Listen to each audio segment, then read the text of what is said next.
বুঝতে পারে না বড় বড় চোর ডাকাত চুরি ছিনতাই খুন খারাপি করার আগে ওরা ভরপুর মালকে তাগত করে।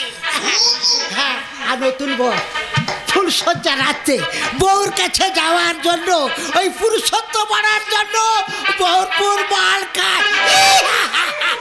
কি বিতিকে ছিড়কার মারে বাবা। ঠিক বলেছিস দাদু, ঠিক বলেছো। চুপ করে শরীর সাকি মাতা এছাড়া মাতার সঙ্গে ক্যাচাল না করে চল আমরা নতুন করে অন্য ধান্দার খোঁজ করে চলে পাছা দেখাবি না পাছা। এই যে পুরো ময়না দাদু। শোনে শোনে বলে দিচ্ছি, বলছি তুমি আমার ঘরে যেও চাঁদো, পাছা না দেখালে তোমায় এমন জিনিস দেখাবো তুমি ফিদা ফিদা হয়ে যাবে ফিদা।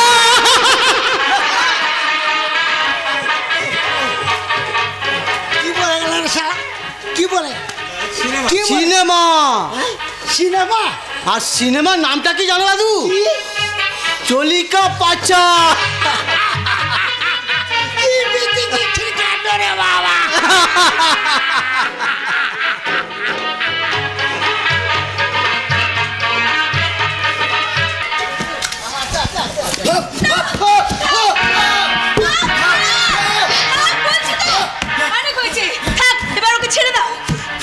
তুমি ক্ষমা করলেও আমি কিন্তু ক্ষমা করব না। তুমি আমার বাগদত্তা স্ত্রী, আর আমার বাগদত্তা স্ত্রী অসম্মান আমি কখনোই মেনে নেব না। আমি তোমার বাগদত্তা হলেও এখনো তোমার বিবাহিত স্ত্রী হইনি, তাই যতক্ষণ না তোমার বিবাহিত স্ত্রী হচ্ছি ততক্ষণ আমার মান সম্মানের দায়িত্বটা আমাকেই নিতে দাও। এটা তুই কি করলি দেবী? তুই নিজেই তোকে 100 ঘা চাবুক মারার সম্মতি দিয়েছিলি। ভুল করেছিলাম দাদা সোনা, তাই আমি নিজের হাতেই ওকে মুক্তি দিলাম। যাও তুমি এবার এখান থেকে যেতে পারো। দেবী,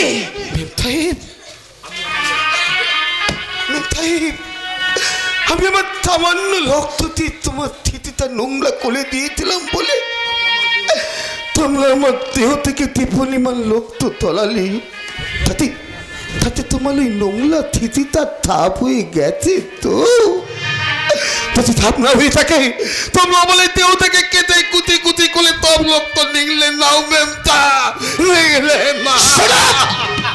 আমি ঠিক বুঝতে পারছি না দেবী, এই রাস্কেলটার উপর তোমার হঠাৎ এমন দয়া উঠলে উঠলো কেন? দয়া নয় কাঞ্চন, এটা ওর প্রতি আমার মানবতার ছায়া। ব্যাপারটাকে তুমি যতই সহজ ভাবছো, আসলে কিন্তু তা নয় দেবী। আমাদের সমাজ ব্যবস্থা বড়ই জটিল। এই ব্যাপারটা জানাজানি হয়ে গেলে হয়তো অনেকের ব্যঙ্গ বিদ্রুপ তোমাকে সহ্য করতে হতে পারে। তাছাড়া একটা কথা ভেবে দেখতো দেবী, এই ঘটনার পর কাঞ্চন যদি তোকে বিয়ে করতে আপত্তি করতো তাহলে তোর অবস্থাটা কি হতো একবার ভাবতে পারছিস? বাবু, তা তুমি কি ভাবলে দাদা সোনা? ওই কাঞ্চন যদি আমাকে বিয়ে করতে রাজি না হয় তাহলে সারা জীবন আমাকে কুমারী থেকে যেতে হবে, তাই যদি হয় তো তাই হবে না দেবী, আমি তাই না। আমার একটু ভুলের জন্য তোমার জীবনটা এইভাবে নষ্ট হতে পারে না বাবু গো। মেমতাই বড় ভালো মানুষ বাবু, আপনি মেমতাইকে বিয়ে করলে অনেক সুখী হবেন। তার জন্য তোকে অত অকালতি করতে হবে না। আমি আপনাকে অনুরোধ করছি বাবু, আপনি কথা দিন আমায়, আপনি মেমতাইকে বিয়ে করবেন। এই আমি আপনার হাতে ধরে অনুরোধ করছি বাবু। আপনি আমার কথা রাখলেন না বাবু। তবে কি আমার একটুখানি বলে তো মেমতাই বেলাল কোনোদিন বিয়ে হবে না। জানোয়ার পাগলামি করে না, জায়গা পেলি না। একটা ভালো মেয়ের জীবনকে নষ্ট করা।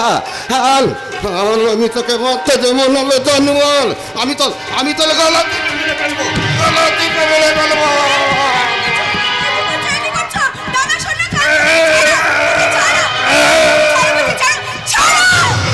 দেবী,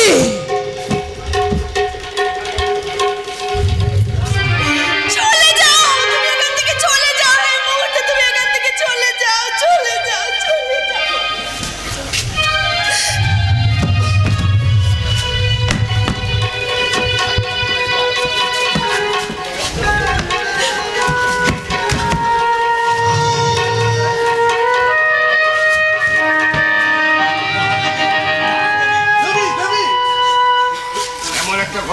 এমন একটা ঘটনা ঘটে যাওয়ার পর আমি কিন্তু আর ওয়েট করতে রাজি নই। আমি চাই যত শীঘ্রই সম্ভব তোদের বিয়েটা সেরে ফেলতে। কিন্তু দাদা, ঠিক এই মুহূর্তে কাঞ্চনকে বিয়ে করার ব্যাপারে আমার কিন্তু একটা আপত্তি থাকা প্রয়োজন। এতে আপত্তি কি থাকতে পারে? ও তো তোকে ভালোবাসে। ও আমাকে ভালোবাসলেও একটা সিঁদুর ঘষা মেয়েকে বিয়ে করার মতো শক্ত মন ওর আছে কিনা ওকে ভালো করে জিজ্ঞাসা করে দেখো। সিঁদুর ঘষা বলছো কেন দেবী? ও তো সামান্য একটা পাগলের পাগলামি। ওই একটা পাগলামোকে উপলক্ষ করে তোমরাও তো কম পাগলামো করলে না দাদা সোনা। দেবী, তাছাড়া আমাদের সমাজ তো বড়ই জটিল, তাই না কাঞ্চন? তুমি মেনে নিলেও তোমার সমাজ, তোমার আত্মীয় স্বজন, তোমার বাবা মা হয়তো নাও মেনে নিতে পারে না মানার কি আছে? আরে বাবা, ছেলেটা তো পাগলামি করে কয়েক ফোঁটা রক্ত তোর সিঁথিতে ঘষে দিয়েছে। কিন্তু ওই 2 ফোঁটা রক্তের পরিবর্তে তোমরা তো ওর শরীর থেকে 1000 গুণ রক্ত ঝরিয়ে দিলে দাদা সোনা। 1000 গুণ। একটা কলঙ্ককে ঢাকতে গিয়ে আর একটা নতুন কলঙ্ক আমার মাথায় চাপিয়ে দিয়ে আমাকে তুমি কেন এমন করলে দাদা মনে বলো? কেন তোমরা এমন করলে? কেন কেন কেন? দেবী, কথা শোন দেবী। দেবী স্যার, দেবীর হঠাৎ এই চেঞ্জটা আমি ঠিক মেনে নিতে পারছি না। এখনই এতটা হতাশ হওয়ার কোনো কারণ নেই কাঞ্চন। মেয়েদের মন বড্ড নরম তো, তাই ছেলেটাকে মারধর করতে দেখে হয়তো একটু সফট হয়ে পড়েছে। আমি বরং তোমার বাবা মায়ের সঙ্গে কথা বলি গিয়ে। দাঁড়াও, ঠাকুরজির মত না নিয়ে এখন তুমি ওদের বিয়ের ডেটটা ফাইনাল করতে পারবে না। আমি চাই আগামী লগ্নে ওদের বিয়েটা সম্পন্ন হোক, আর আমার ডিসিশন কখনো চেঞ্জ হবে না। Please please sir, please. Devi যখন কিছুদিন সময় চাইছে তো নো প্রবলেম, আমি সময় দিতে রাজি। দেবীর জন্য আমি সারা জীবন অপেক্ষা করে থাকবো sir. Yes sir, I am promised. Yes sir, I am promised. হঠাৎ তুমি দেবীর বিয়ের ডেটটা পেছাতে চাইছো কেন? দেবী চাইছে না তাই? দেবী চাইছে না, না তুমি চাইছো না যে আমার একমাত্র বোন সুখী হোক? ওগো, ওগো তুমি চুপ করো। এমন কথা শোনার আগে আমার যেন মৃত্যু হয়। বেশ কিছুদিন আগে তুমি তোমার মাস্তুতো ভাইয়ের সঙ্গে দেবীর বিয়ের প্রস্তাব দিয়েছিলে। তখন আমি জানতাম না যে ঠাকুর যে কাঞ্চনকে ভালোবাসে। সব জেনেও তুমি না জানার ভান করে প্রস্তাবটা পেরেছিলে শুধুমাত্র তোমার মাস্তুতো ভাইকে, দেবীকে বিয়ে করিয়ে তোমার মাস্তুতো ভাইকে বেশ মোটা অঙ্কের যৌতুক পাইয়ে দেওয়ার আশা। তুমি কি বলছো কি? এটা তোমার ভুল ধারণা দাদা। দেবীর সঙ্গে বৌদির মাস্তুতো ভাইয়ের বিয়ের প্রস্তাবটা আমি বৌদিকে দিয়ে তোমার কাছে পাঠিয়েছিলাম, কিন্তু যেদিন আমরা জানতে পারি দেবী আর কাঞ্চন পরস্পরকে ভালোবাসে, সেদিন বৌদি তা প্রথম নাকচ করে দেয়। আমার জন্য কেন তুমি শুধু শুধু ওর সঙ্গে তর্ক করছো ভাই? উনি যদি মনে করেন আমি দোষী, তাহলে উনি আমাকে শাস্তি দিক। ওনার যে কোনো শাস্তি আমি মাথা পেতে নেব ভাই। হ্যাঁ ভাই, ন্যাকামো না করে একটা কথা মন দিয়ে শোনো মন্দিরা। দেবী যদি কোনো কারণে কাঞ্চনকে বিয়ে করতে অসম্মত হয়, তার জন্য দায়ী থাকবে শুধু তুমি তুমি তুমি। কি বলে? আমি? হ্যাঁ তুমি। আমার একমাত্র বোনের যদি কোনো ক্ষতি হয়, তোমায় কিন্তু আমি ক্ষমা করব না মন্দিরা, ক্ষমা করব না। তোমার কথা তুমি ফিরিয়ে নাও দাদা। শুনে তো ঠাকুরপো, তোমার দাদার কথাগুলো শুনে তো আমি নাকি তোমাদের ক্ষতি করতে চাই। দুঃখ করো না বৌদি, দুঃখ করো না। দাদা তোমাকে ভুল বুঝলেও আমরা তো তোমাকে ভুল বুঝি না বৌদি। কেন কেন ভুল বোঝো না ঠাকুরপো? এবার থেকে সবাই আমাকে ভুল বুঝবে, সবাই আমাকে আঘাত দেবে। বৌদি তুমি একটু শান্ত হও বৌদি। আচ্ছা ঠাকুরপো, সত্যি কি আমি তোমাদের ভালোবাসি না, ভালো চাই না? তুমি কি তোমার দাদার মতো মনে করো আমি তোমাদের ক্ষতি করতে চাই? তুমি তো আমাদের দেবী গো বৌদি, তুমি তো আমাদের দেবী। তুমি কি আমাদের ক্ষতি করতে পারো? ঠাকুরপো, ছোট্টবেলায় কবেই মাকে হারিয়েছি, মাকে ঠিকমতো মনেও পড়ে না। মায়ের মমতা যে কি তা কখনো অনুভব করতে পারিনি। শুধু তোমাকে পেয়ে আমরা যেন নতুন করে আমাদের মাকে ফিরে পেয়েছি বৌদি। তুমি আলোর প্রদীপ জেলে যেন মায়ের মতো এলে, তুমি আলোর প্রদীপ জেলে যেন মায়ের মতো এলে, শুধু নীরব হয়ে সহ্য করো নীরব যন্ত্রণা। তোমার চোখে দেখেছি যে মায়ের এমন মধুর ভালোবাসা কোথাও পাবো না। পাখি আমার মনে পড়ে না, তুমি আমার। তুমি ভাগ্যবান স্বরূপ, তাই আবার মাকে হারিয়ে মা পেয়েছো। কিন্তু আমি যে মাকে অকালে হারানোর আশঙ্কায় অস্থির হয়ে উঠেছি।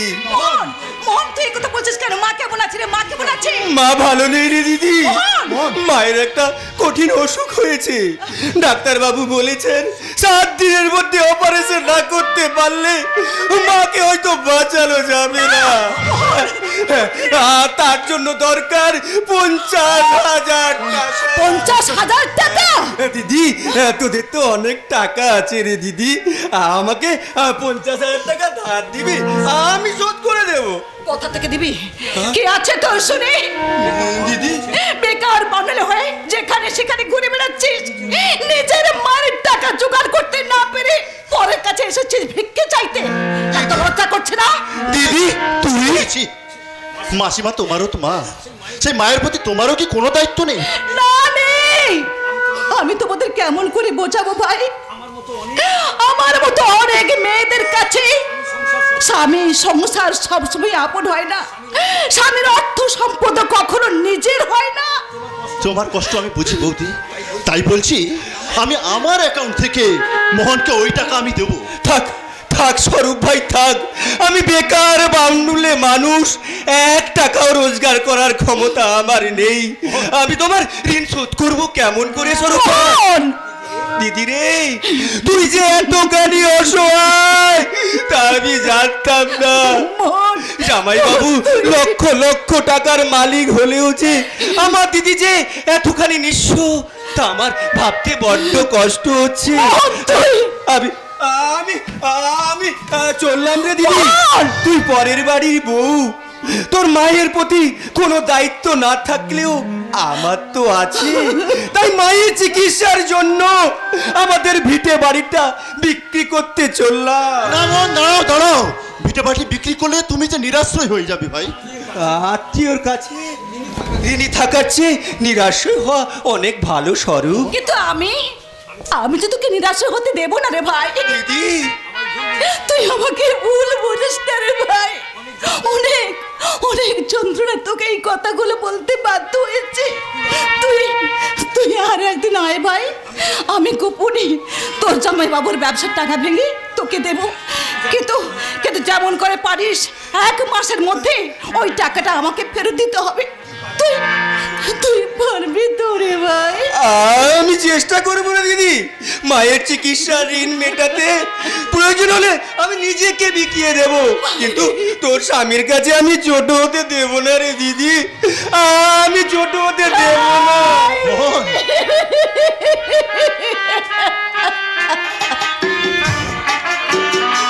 খোকা বাবু, খোকা বাবু, ওরা তোমরা কে কোথায় আছো? আমার খোকা বাবুকে এনে দাও, আমার খোকা বাবুকে এরা যদি মেরে ফেলে। কেঁদো না নন্দদা, ওরা দাদাকে বেঁধে মারছে শুনে বাবা পুলিশে খবর দিতে গেছে। পুলিশ গিয়ে ঠিক খুব শীঘ্রই দাদাকে উদ্ধার করে আনবে। কিন্তু তার আগে যদি আমার খোকা বাবুকে মেরে ফেলে? অমন অলক্ষণে কথা কেন বলছো নন্দদা? মানুষ মারা কি অতই সহজ? কিন্তু ছোট বাবু, কর্তা বাবু এতক্ষণ দেরি করছে কেন গো? আমার খোকা বাবুকে ফিরিয়ে নিয়ে আসছে না কেন? পারিনি রে নন্দ, তোর খোকাকে ওদের হিংস্রতার মধ্যে থেকে আমি ফিরিয়ে আনতে পারিনি কর্তা বাবু। তাহলে এখন দাদার কি হবে বাবা? যদি ঈশ্বর তাকে বাঁচিয়ে রাখে তাহলে তবেই সে আমাদের মাঝে ফিরে আসবে, নইলে মনে করব আমার খোকার মুখে বাবার ডাক অনেক অনেক আগেই আমার শোনা হয়ে গেছে। অনেক আগেই শোনা। না বাবা না, তুমি অমন কথা বলো না বাবা, তুমি অমন কথা বলো না। কাচ্ছস কেন হৃদয়? তার চাইতে তুমি বরং আগুন ঝরাও, আগুন। আর সেই আগুনের সালারা এই বংশটারে জ্বালাইয়া পুড়াইয়া একেবারে শেষ কইরা দাও। তুমি কি বলছো মালিক? কি কমু দাদা, কি কমু? ভগবান যদি আমারে এই ভয়ঙ্কর রোগে পঙ্গু করে না রাখতো তাহলে এই হাত দিয়া মাইরি বলছি, এই হাত দিয়া আমি জোর কইরা আমাকে হাজার আমরা উদ্ধার করি আনতাম দাদা। পিসেমশাই তুমি শান্ত হও, মানে তুমি শান্ত হও, তুমি অসুস্থ, হঠাৎ উত্তেজিত হয়েও না। উত্তেজিত হব না কেন দাদা? সালারা এমন অন্যায় কইরা আমাদের পোলাটারে মারধর করতেছে, আমরা নাকি হিজড়া নাকি যে ভয়ে চুপ কইরা বসে থাকুম? চলেন তো দাদা, আমরা সবাই দল বাইধা গিয়ে ওই সালারের ষষ্ঠী পূজা কইরা ছাড়ি। চলেন দাদা। তুমি শান্ত হও, মানে তুমি শান্ত হও। আমাকে একটু সুস্থভাবে ভাবতে দাও। ভাবেন আরো ভালো কইরা ভাবেন, আর আপনাকে ভাবতে সব কিছু শেষ হইয়া যাক। না পিসেমশাই, আপনি এমন কথা বলবেন না পিসেমশাই, আপনি এমন কথা বলবেন না। হাতরামটার জন্য আমাকে বড় কষ্ট হতেছে বাপ। কত সহজ সরল পোলা, অন্যায় কারে কয় জানে না, পাপ কারে কয় বোঝে না। তবু ভগবান অমন পোলাটারে এইভাবে কষ্ট দিতাছে। তার জন্য ছলনা ও খাওয়া দাওয়া ভুইলা শুধু কাঁদতাছে আর বলতাছে। দাদা হৃদয়, একই পিসিমা, আমাদের হাজারা ফিরে এসেছে,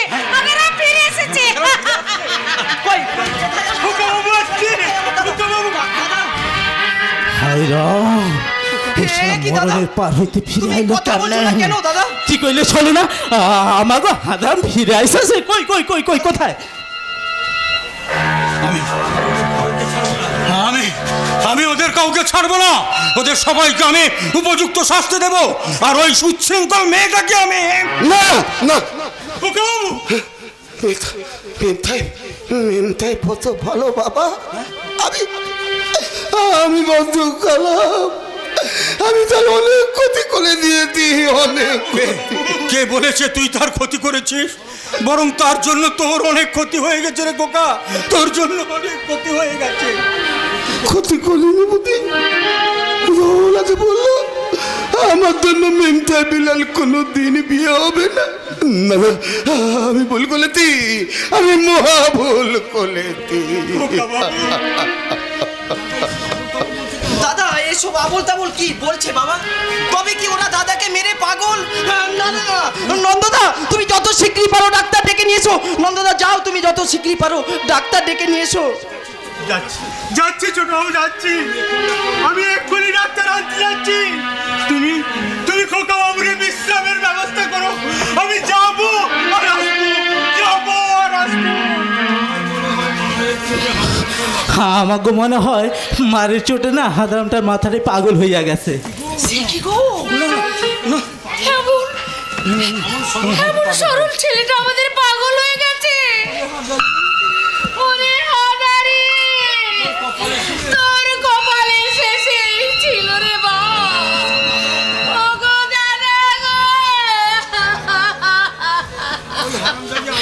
ওই হারাম যদি আট করেছি আমি কিছুতেই ছাড়বো না, ওর চুলের মুঠি ধরে আমি। আমার মেমতাইকে গাল দিলে তোর গলা টিপে ঠেট করে দেবো। এই তো দেখছি বদ্ধ পাগল হয়ে গেছি।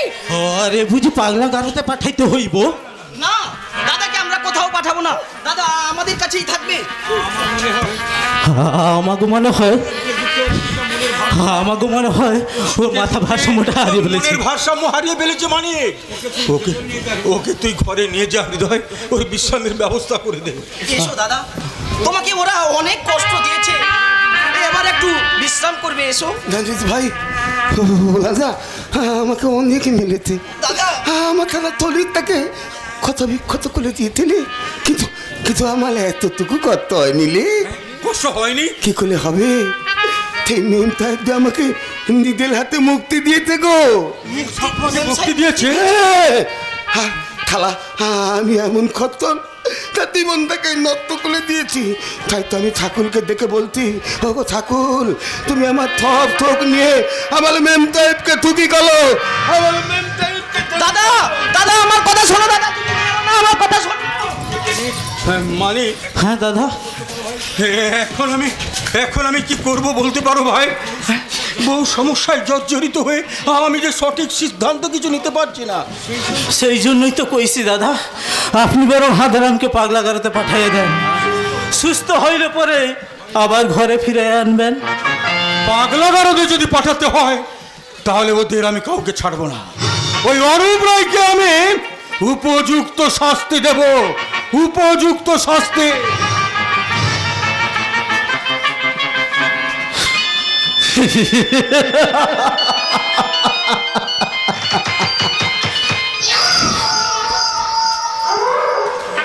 ওই মানিক চা, এবার ফেলারে তোর ফাঁদ। তুমি কি মনে করেছো দাদা তোমার সেই পাতা ফাঁদে ধরা দেবে? দিবে, নিশ্চয় দিবে, নিশ্চয়ই পাঠাবে পাগলাগারোতে। কারণ ওই খেপাটারে পাগলা সাজাইতে আমাকে খুব বেশি দেরি হইব না, চলে না। কিন্তু ধরো ওই হাদারামকে ওরা পাগলাগারোতে পাঠাতে রাজি হলো না, মানে বাড়িতে রেখেই ওর চিকিৎসা করালো, তখন কি হবে? আমাকে কামটা আরো সহজ হইয়া যাইব। তার মানে চলো না, আমি কামের কাম দিয়াই করি, মুখে কই না। তুমি ঠিক বলেছো। যে গোপন উদ্দেশ্য লইয়া আমরা এইখানে আইসাছি তার সফল হইবার চাল আমি অনেক আগেই শুরু কইরা দিছি। এইবার তোমাকে তাদের শত্রুর ওই রাইমশাইয়ের হাতে হাত মেলাতে পারলেই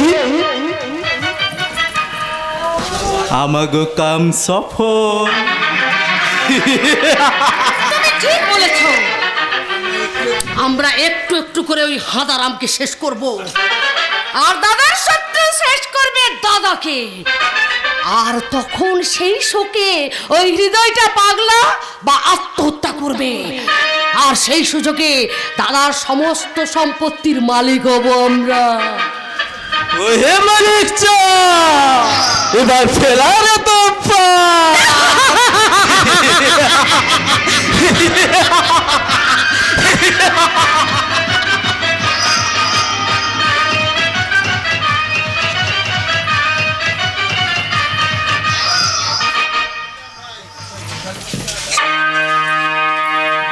বেঈমান শালা, মেয়ের জাতটাই বেঈমান। যার জন্য এই কলিজা জল করে রোজগার করছি, সেই শালি কিনা আবার অন্য একজনের পথে বসে আছে। পথে বসে আছে রে ছোড়া? ওই ঝুমরি। ও নিশ্চয়ই আমার পথে বসে আছে, আমিও তার পথে বসে আছি। হ্যাঁ, তুমি ঝুমরির পথে বসে আছো? কেন থাকবো না, আমি যে দেখে ফেলেছি। কি দেখে ফেলেছো? ওই চলিকা পাছা। তার মানে সে এক বিচি কি ছিলেন? ঝুমরি বাথরুমে স্নান করছো, আমি চুপি চুপি গিয়ে ওই বাথরুমের ফুটো দিয়ে দেখে ফেলেছি। সর্বনাশ! ঝুমুরি জানলে তোমাকে একেবারে মেরে ফেলবে। আমি তো মরে আছি, আর আমার ওই মরা মনের ভেতর থেকে জেগে উঠেছে এক ভরা জোয়ার। তাই তো আবার যৌবন টকবক টকবক টকবক করে ফুটছে। শালা ঘাটের মোড়া কখন মরে যাবে তা ঠিক নেই, তার আবার যৌবন টকবক টকবক করে ফুটছে। কি বলছে না ছোড়া? বলছি ঝুমরি চলিকা পাছা দেখে কাঁচা খুলে বাথরুমে ঢুকে পড়ে যেতে পারতে, সেখানে ঝুমরির প্রেমের রসে নাকানি চোবানি তারপর ক্যালানি খেয়ে যৌবনের টকবকানি মিটিয়ে নিতে। কি বলছি যদি ঝুমরি রাগ করে? কেন গো না গো, রাগ করবো কেন? নাগর বললে তাহলে আমি তোমার সখী বলে ডাকবো। তাই দেখো দেখো, তাই দেখো কেমন। জানো সখী, হ্যাঁ বলো। তুমি যেটা আমাকে দেখাবার জন্য হ্যাঁ। আমার তোমার বাড়িতে ডেকেছিলে, আমি তোমার বাথরুমে দেখে ফেলে। ও দেখে কোনো লাভ নেই, তুই তুই বরং আমায় একবার দেখার সুযোগ দে মাইদি। চুপ শালা। তা বলছিলাম কি নাগর, শুধু তো দেখলেই চলবে না, সেটা ব্যবহার করা তো শিখতে হবে নাকি? তুমি কিন্তু বলো আজই না। না না না না না না না, আজ নয় আজ নয়, তুমি বরং কাল সন্ধ্যাবেলা আমার গোয়াল ঘরে যেও। কেন? ঘর থাকতে গোয়াল ঘরে কেন? আহা, বোঝো না কেন নাগর, আমার ঘরে কত লোক যাতায়াত করে, লোক জানানো হয়ে খারাপ হবে না, তাই তার চেয়ে বরং ভালো তুমি আমার গোয়াল ঘরে এসো। কেমন?